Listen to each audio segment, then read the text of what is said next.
All righty, everyone. Good afternoon, good evening now. It's outside. It is dark. Well, welcome back to the Black Robe podcast. It is, of course, your beautiful host. My name is Anzhane Slaughter, and this here. Mitchell. Yes, and for those of you that are tuning in for the very first time, the Black Robe podcast is brought to you guys by the Institute for Black Justice. If you're not familiar with the IBJ, well, our founder is right here. Yes, indeed. And the Institute for Black Justice has a really simple purpose. We relentlessly pursue equity and justice for all, with Black African descent communities being our very first priority. And why is that, Anjane? Because we know that if we are helping the Black people, right, because we're disproportionately on the bottom of every education gap, every disparity, right? Black people are on the bottom. So by helping Black people first, we're indirectly helping everyone else as well. So right. we're just out here putting a Black voice to equity. Yeah. There's a lot to talk about tonight. I, of course, want to start with talking a little bit about Veterans Day, because I was an Army brat. My father spent 26 years in the United States Army, and I was born on an Army base in Georgia. I didn't even know that. I'm learning something new today. Hey, ATL representing tonight.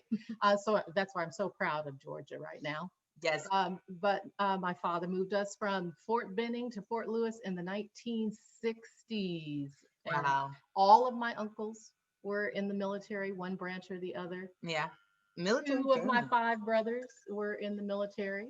Wow. And so we want to talk a little bit tonight about why it is that the military has been very, very good to some Black folks, and to others, hey, maybe not so good. Absolutely. But before we dive into that, there are some breaking news that's relevant, that's current, that's happening right now, right here in Washington State. And that is the new Manny Ellis initiative, 1300. I'm really excited to talk a little bit about this. Yes. Congratulations to the Ellis family and to James Bible. And the other attorneys on the team. Jesse Winesberry name was in the credits. There was. And so one, I want to just say thank you for the family of Manny Ellis really holding everything together, right? The emotions, I can only imagine, really how tough this whole experience has been for the family. So of course our condolences go out to the family, but thank you so much for continuing the fight. Now we're pushing it to our legislator. We're putting a ballot. We're putting an initiative on the ballot to be voted by our state legislator.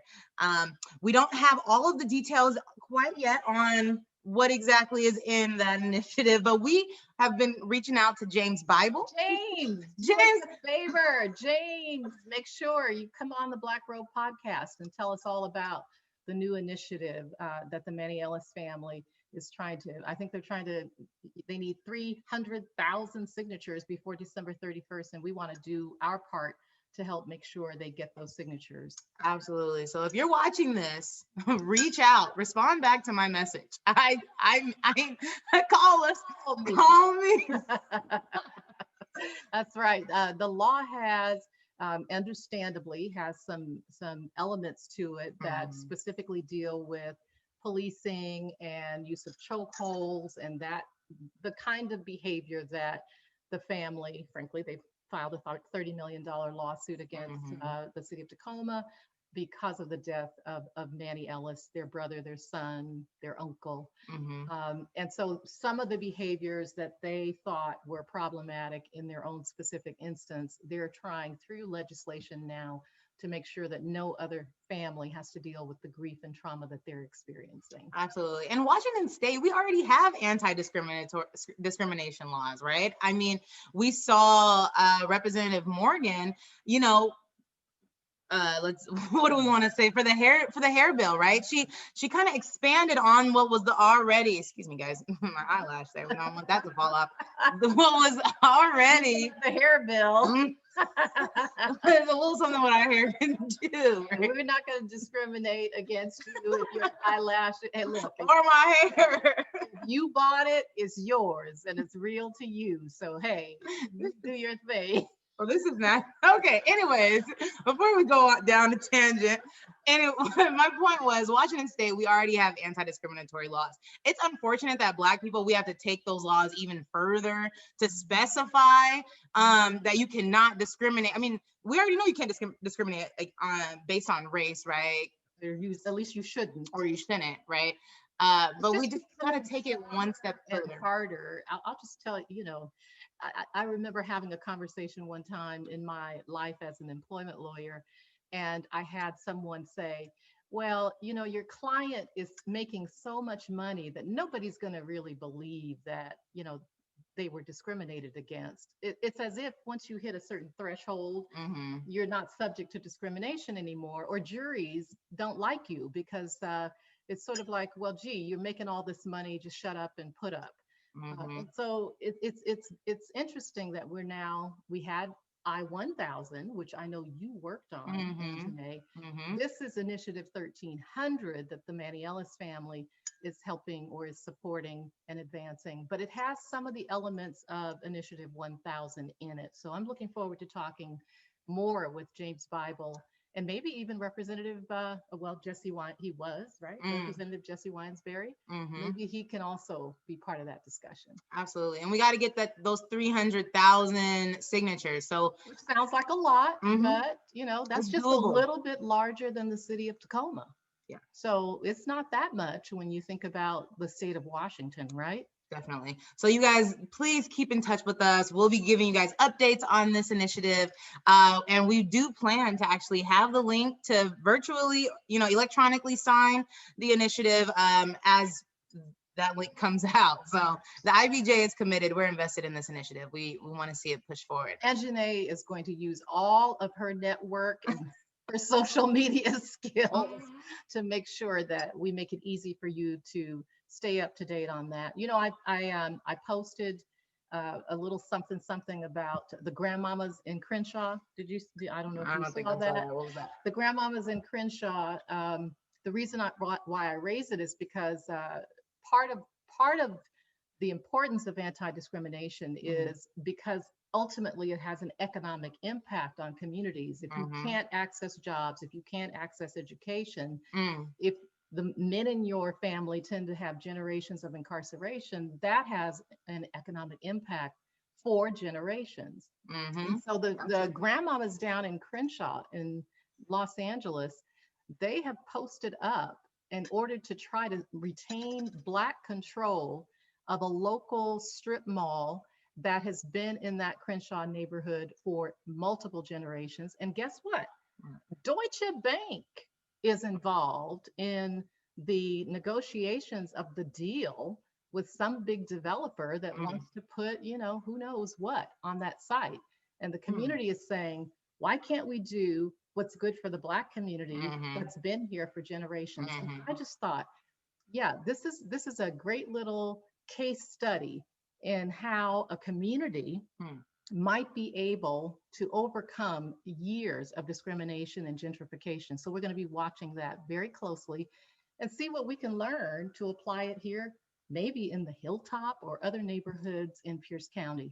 Definitely. Well, that's what the Black robe is about, right? Remember, we're putting on the Black robes as the judges, as the jury here, and we're really putting our stamp, our Black lens on these issues and calling out the verdicts, right? Is it just or unjust? And from what it sounds like, of course, I probably need to do my own little bit of research. Yeah, check on the grandmamas. It's called, I think it's called Downtown Rising or Communities Rising is what I think it's called. So check that out. It's on our Facebook page. And part of what we really want to do is make sure that Facebook page alerts you to these sorts of situations or scenarios or possible case studies. We want to keep you informed about what's happening, at least along the West Coast, but even nationally, if it's in your interest as part of a Black community or as allies who want to make sure that equity and justice happens for all. This is one place where you can find that information. Absolutely. And you're also going to get the intergenerational conversation. As you guys can see, right? I'm a young 24-year-old. 24-year-old at heart. Definitely. But we were born at two different times. So. Mine came 40 years before hers almost, but that's okay. Yeah, so we love to put our perspective, even our from where we come at, from our lived experiences, right, on these issues as well. That's one thing that we need to do as a community, is really bring up the younger, demographic, the next generation, put them in leadership roles so that they can take on the torch for the community, right? That's right. There's a lot of learning that happens both ways. I was on my LinkedIn page not too long ago, and someone put up a message about mentoring, and I had to say it, that it's not a one-way street. Anjanae mentors me as much as I might mentor her. The learning happens. It's not unilateral. It's not a one-way flow. And so that's the beauty of our intergenerational approach. We Especially with learn, especially with this whole technology. live and all of that. Oh my goodness, I would be lost without Anjanae. So we appreciate you. Thank you. I appreciate you Are you too. ready to talk about Veterans Day? Yes, yes. So happy belated Veterans Day. Oh my gosh, to all the veterans out there, I just from the bottom of my heart want to say thank you for your service and your willingness to fight for this country. No matter your background, the fact that you fought is, Yeah, whether you went to combat or not, whether you were in the game and making the sacrifice, your family right along with you. I know my mother sacrificed a great deal. My father went to Vietnam twice. Yeah. And why, I don't know. I'm sure not necessarily by choice, but we wanted to talk a little bit about the military and, From a Black perspective, because it's the Black Robe podcast and everything is from a Black perspective here, okay? Now, one thing that we know about the military is that it provides jobs for thousands, hundreds of thousands of people in this country. I mean, there's a whole thing of the military industrial complex, right? And so for the employment reasons, I mean, one could argue that the military is a positive contribution to this country, right? We talked about the fact that if I look at how our family benefited from my father's military service, right? First of all, regular paycheck. Early in his career, we had housing on base, so I'm sure it was below market rate. I'm sure those that live on base right now are not paying market rate for where they live. My father had 2 years of college on the GI Bill, learned a trade that later was translated into a very well-paying union position from which he retired. My mother lives partially on the military retirement, his VA benefits, his medical benefits, right? Her life would be very different if my father had not been in the military. And so I'm looking at that. One of my brothers earned his master's degree Through the on military. GI Bill, the other one a bachelor's degree, right? So you have to wonder, would that have happened for them in the same way, but for the military? Yeah. And even people my age, right? I mean, my family, I'm not bred into a military family at all. But I have made some friends over the years, a couple, gentlemen have tried to crack at me from the military. On you, just tell the truth. But whenever I come across anyone in the military, especially if they're Black, I like to pick their brain just a little bit, right? Because for me, I don't have that same perspective on the military, right? I'm an activist for the Black community, right? Social justice is very deeply rooted in my heart, in my passion, right? So to me, it doesn't really make any sense why. Yeah, or why Black people want to fight for this country that doesn't necessarily, that where we have to have initiatives like the Manny Ellis initiative, right? To say you cannot chokehold someone, Well, like in my father's case, he didn't have a choice. There was a mandatory draft in place. And so at 16, before he even finished high school, him and his brothers, they were on their way to boot camp. And then he came back after his first 2-year tour of duty and finished high school and then went back again. They put their 2 sisters through Tuskegee on the money that they made in the military. So it sort of was the whole family moved up. But now my father also died of lung cancer incident to being exposed to Agent Orange in Vietnam. Was his life worth the GI Bill or the housing or the veterans benefits? Not to me, but to him, that's how he achieved middle class status. I mean, and life is all about making hard decisions, right? And decisions that we have to live with, the consequences, right? We have to stand by our decisions. Now, people, like I was mentioning in my demographic, right, that are joining the military, their response is, oh, well, I want to travel. I want to get out of my neighborhood. Some maybe have never left their state, right? Or for the educational benefits, or maybe like you mentioned, they didn't have a career pathway, in mind. They didn't really know what they wanted to do, but maybe they were looking for some sort of, discipline, some sort of career that could definitely give them, a retirement plan, that could sustain their families, right? You get the VA. I mean, in real estate, I know all about the VA loan, that guaranteed VA loan, right? VA no down. I definitely understand the benefits to joining the military, and let me just tell you, as I'm talking more and more with these friends, right? And this has been even within our most recent presidential term, right? Some have even said, well, hey, number 45, he increased my paycheck, So then that makes me think like, oh my gosh, is the military somehow like desensitizing our people, the value systems, right? I mean, you might know more than I do, Carol, since you are from a military family, but isn't that a part of the military itself, is to kind of take the individual out of the equation? It's more about the commonwealth, right? I think that's the point, right? That you sort of the collective, what's good for the collective is most important, because if you have everybody operating as an individual, you can't trust. And if you're in combat, you have to know that the person next to you is going to do exactly what you expect them to do, what you've all been trained to do. That level of trust, I think, is critical to saving lives and to winning, right? And to exactly have that confidence, exactly keeping on that agenda, right? Everyone has to be on the same page. And so I mean, from a war combat strategic perspective, I totally get it. It's the reason why you can stand up a hospital in days when you have, National Guard or military folk coming in to do it, because they know how to work as a collective and get that collective vision executed well and quickly. So the problem comes in. Yeah, where's the challenge? Let's talk about the challenge. Where I saw it in my role at Pierce County was veterans who did not very easily fit that mold, or who had some mental health conditions maybe that came about as a result of their experience in the military. And so they didn't fit into that box, if you will, the collective view.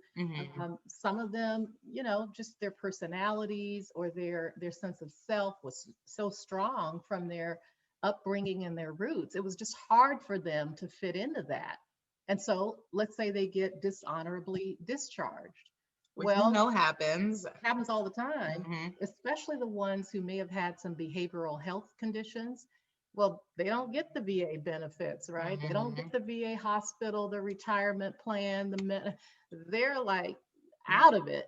Right. No matter the years that they spent dedicated to serving the country, right? Yeah. And so there's a whole effort underway to try to, at least those that were maybe not dishonorably discharged, if we can show that there was a behavioral health or a substance use condition underlying, like in my brother's case, perhaps, maybe he would have stayed in, maybe he would have retired honorably at some point had he had those conditions treated. So that's one thing that I think is sometimes problematic, because if you don't get that honorable or general discharge, you lose a lot of the time. I'd be curious to know the demographic of people that are dishonorably discharged, and at which rate? I mean, if anyone watching this podcast right now has that information, leave it in the comments, leave it in the chat, put a link. I want to know. Matter of fact, I would love to have a veteran and maybe an active, I got some friends. We can maybe pull some strings together, and on the next podcast, let's get some people and hear their perspective, right, from being in the military. I will say this for my women friends who went into the military. I mean, a lot of them did extremely well in making rank. One of the big advantages, of course, for some of them who went in is they could finish their education at military expense, doctorates and master's degrees. Yeah, a lot of people go into the reserve just for that reason. And some of them, I mean, I know some who, went all the way up the ladder in terms of rank, and I'm very proud of them. One of the questions that I always have for my women friends who went into the military is what impact that had, because many of them were mothers. So you have to make some sort of an arrangement for your children when you're going to be gone. Ultimately, a sacrifice. Them with you, right? But some of them did extremely well and came out very well educated and have those great benefits and those great leadership skills. So it's hard for me to look at them and see what was bad about it. Right. Well, that's another thing about the Black Robe podcast, right? We're calling out the verdicts. We're calling out the just or the unjust from a Black perspective. So again, we want to engage with our viewers. We want to engage with those who are Black and in the military or Black veterans, right? And let's call it out. Is it just? You guys have the lived experiences, so let us know, right? Another thing when it comes to the military, right? What the accountability, right? So accountability is the military police. Well, now one of my sisters was a military police officer, and the thing that she's been able to do is transition from being an MP. Well, she was in the Navy. I guess they're called MPs. And then she's now working for the Department of the Navy as an MP. So the seamless transition. However, you probably know this, a lot of military police officers come out and guess where they go to work? They go to work for Tacoma Police Department and the Pierce County Sheriff and the Seattle Police Department. Exactly. And so I wonder sometimes about that transition from military life and the mindset you need to be successful there.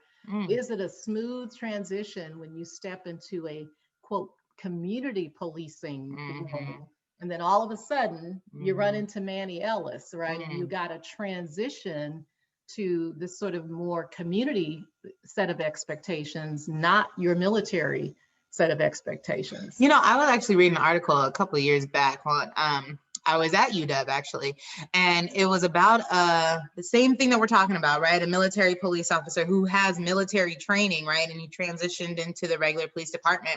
Well, in the military, they're actually taught de-escalation tactics, right? And so as he transitioned and used those de-escalation tactics in the civilian role as a police officer, he was actually he was punished. He was, he got a write-up. Because it wasn't the protocol of that police department. I'm going to find that article and I'm going to post it on the IBJ's Facebook page so you guys can see exactly what I'm talking about. But that's one thing right there. In that case, you would think military police with their de-escalation, protocols, maybe they are a little bit more just than our regular police. And if so, I will say, I think the military, when it comes to leadership development, probably was light years ahead of private sector and government for sure, because I think they would try things, and when you have a worldwide camera and you can see how things are done across the world, right? You do say, oh, here's how it's done in France, let's try that here. And you, generally speaking, have the resources to do it. So we should maybe be looking more towards the military. They definitely have some systems and processes and ways of developing leaders that I think there's a lot to be learned. They have their own universities, right? Their own training systems. And Certainly, there are barriers. So my Mm-hmm. father spent 26 years of his life in the military, and Mm-hmm. it somehow only got to enlisted six. Mm-hmm. I never, to this day, understood why wasn't he able to make rank? Why couldn't he get further along even after 2 years of duty in two tours of duty in Vietnam and a tour in Korea? It's like, Mm-hmm. what do you have to do to make rank if you're Right. not putting yourself in harm's way? Mm-hmm. It seems like he should have done enough, Yeah. but that's not what happened. And we That's think, not. he was a dark-skinned man from the South, and I'm thinking that in the early 1950s and early 60s, when he was in his prime and trying to make rank, maybe that wasn't that was part of the reason he didn't. Maybe, but I mean, when our military was segregated, right? Didn't we see more Black people in those leadership roles? So now that we have an integrated military, Yes, there's more, definitely. right. Well, what we do know is that equity needs to be applied to all of these different sectors, right? If it's military, if it's civilian, police departments, right? We need equity. We need the Black perspective, the Black lens. We need Black justice, right? And then there's two levels of rules, right? We call it de facto and de Mm-hmm. jure. So you could have a law that says, just like our initiative 1300, right? Mm-hmm. If that makes it through the process, it'll be a law and it'll say this is what you have to do. Mm-hmm. However, de facto discrimination, what happens in fact, what happens in practice, is Mm-hmm. something totally different. Yep. And so having a law or having a rule is not enough to change people's hearts and behaviors. No, it has to be enforced. You wouldn't see lawsuits filed because everybody would be doing what they're supposed to do. The Mm-hmm. reason we're seeing a lawsuit is, hey, some folks maybe failed to keep up their end of what was expected. Yeah. We know historically that laws are one thing and they're historical, but unless they're enforced, it's just another law on piece of paper, right? Another. And some of them are, let's just be honest, unenforceable, in the sense that a person's heart and mind has to first change, and that can take generations. Right. How do you prove that even? You know what this reminds me of? What? The poverty to possibilities that we went to. Can we Yes. transition to that? Let's do it. Happy Veterans Day, veterans. Happy veterans. Thank you. And for the veterans out there, we would love to hear your story. We have a segment of the Black Robe podcast called the Crystal Stair Stories, which is a transparent opportunity for guests to come onto our podcast and share their stories with our audience. So if there are any veterans out there or active military that's looking to get their story heard, please reach out to us. We're on Facebook, Instagram, what else? YouTube, Twitter. Pretty much all platforms. I know. Usually I kind of have them in an order and I started in the wrong order. So anyways, reach out to us. Also online. I'm the one with the old brain, see? Hey. So let's quickly, before we run out of time, I have to give a shout out to Donna Ponapinto and United Way of Pierce County. She, yesterday, November 10th, so because I don't know when you'll see this, United Way of Pierce County had its annual Poverty to Possibilities Conference, and I was fortunate to participate as a facilitator of their panel discussion.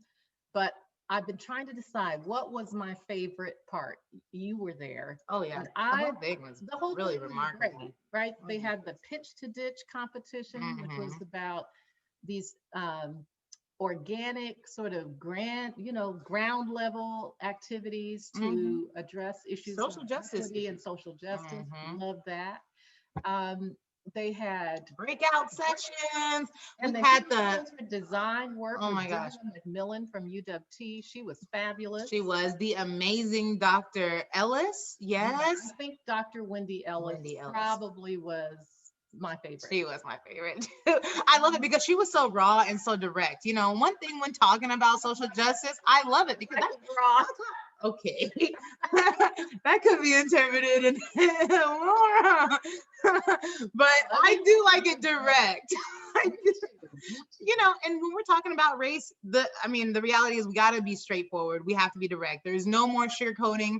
A lot of times, especially in the Black community, when we talk about race, we feel like we have to be politically correct. But no, we need to be clear on what our agenda and what we're talking about here, right? Especially if we want to see effective change. And so one thing that I really love that she said was, if we want to see change, we really need to analyze the roots of the issues, right? Let's not just talk about the trauma, the outcome, because that's just the outcome. Let's talk about the roots, right? The systematic violence, the policies that need to be changed, right? When it comes to education, healthcare, right? What else? The list goes on and on. All of the major institutions, the major structures in any, social scheme, Criminal right? justice, incarceration, That, drugs, abuse, all of it. And So. she was pretty direct, or as you would say, she was pretty raw. Yeah. She said, hey, it was all designed to support and sustain white male wealth landowners. and landowning. Yes. So if that's the reason the rules were put in play, well, now you can understand, those of you who have designated yourselves as social justice advocates and allies, now you know why you have a tough road ahead. Because if you start to deal with structural racism, systemic racism at that policy root level, you're going to disrupt generations and generations of the old guard. Yep. And people are going to get a little nervous about you putting their family wealth or their positions at risk. So it's going to be interesting work to see how we advance an agenda based on equity and justice. Exactly. When you need some of those power brokers to help you get it done. Yep, it's gonna be a challenge, but we had some really smart people in that room, virtually, of course. So great minds coming together, and we're at least here in Washington. And I know Dr. Ellis, she's doing work all over the country. So I know this conversation isn't only happening here, but I'm just happy that it's happening, right? And that we're able to expose the truth, which is that old guard, and also, and I think the whole point of the conference, right, was to come up with how can we get people out of poverty into possibilities, right? That was the name of the conference, Poverty to Possibilities. And I just know from, my own lived experience, the two routes out of poverty growing up for me were education and sports. And a lot of Black kids kind of hear those two narratives as well, right? You either got to pick up a ball, become the next Nate Robinson, or into the military, or go into the military. So now we have three routes. But I just kind of want to throw out there a fourth route, which is entrepreneurship.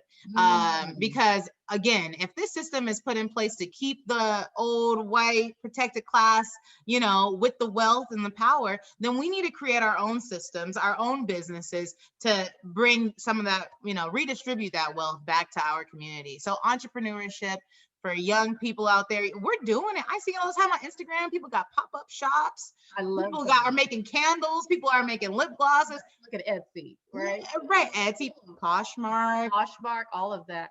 And listen, being a Black entrepreneur does not mean that you can't sell your product or your service to everybody. Oh yeah, market to everyone. Okay, don't just limit it to the Black community. When you think about it, at Reconstruction, right after emancipation, when Black folk had nothing, no land, no home, no 40 acres and a mule, right. What they had were the talents, the gifts, the skills, the creativity that they were born with. And some of them perfected into trades, right? Blacksmithing or whatever. Exactly. They understood the ground and they understood they ran the plantations they lived on. So they had an understanding of how they could translate that talent, that gift into something marketable. We've got to go back to that. Definitely. Looking inside at what our gifts are, what are our talents, what's the purpose for which we were born, figuring that out and then getting to that. And yes, You can serve only the Black community if you choose to, but you can also serve a wider community, a worldwide community, Mhm. if you're really in a space that fits your gifts and your talents and your purpose. Let me tell you, we are learning very quickly, and we have to give a shout out to our most recent contributor, Yes, right? thank We're you. learning that people will support you if you are doing work for which you have a passion. And here's what I want to leave as a little nugget as you try to figure out how you can be entrepreneurial. There's something the world needs done, lots of things that the world needs done. And then there are things that you are passionate about and do well. Wherever that intersection takes place, Mhm. step right there and you'll find the customers will show up. Absolutely. Whatever the world needs, matching with what you have a passion for, the customers will show up. Absolutely. And don't forget that you can have an LLC with a nonprofit wing. Okay. We see Coca-Cola with the Coca-Cola Foundation all the time. So, if you can combine the two, your passion and, your commodity or whatever it might be, then kudos to you. But if not, then there are other ways that you can still give back to your community or make a difference. Right. Now, So, if you really, like in my family, if you mhm. believe that the military is a good route into sorting out what it is you want to be when you grow up, great, go for it. But it shouldn't be your only route. It should not be the only way to that future that is part of your vision for your life. But certainly it can be. In my family, it was a And I would say pathway. if it is the only opportunity, it's most likely not the individual's fault, right? Let's look at the environment that they grew up in. Let's look at the employment opportunity. Right? Dr. Ellis would say that those Exactly. Look at the roots. two ACEs, adverse Hmm. childhood experiences Hmm. and adverse community environment, those two together, right? The root system is the community environment and all the systems and policies and structures Hmm. that create a situation where a person doesn't have any choice. That's what we're about. When you have equity and justice, you have freedom of choice. Yep, you sure do. And we're gonna be here talking all about it. Okay. Yes. I think we're claiming a voice. We are. For a Black voice and a Black presence. Okay. So you guys keep in touch with us. Stay showing up to our Black Robe podcast every Thursday, 6 p.m. right here on our Facebook page, on Facebook Live. Now get to the Urban League Empowerment Gala. Yes. All Thanks very right. much for watching and being with us tonight. That's Anjane Slaughter right Yes. there. And that's Carol Mitchell. We'll see you guys next week. Bye now. Bye.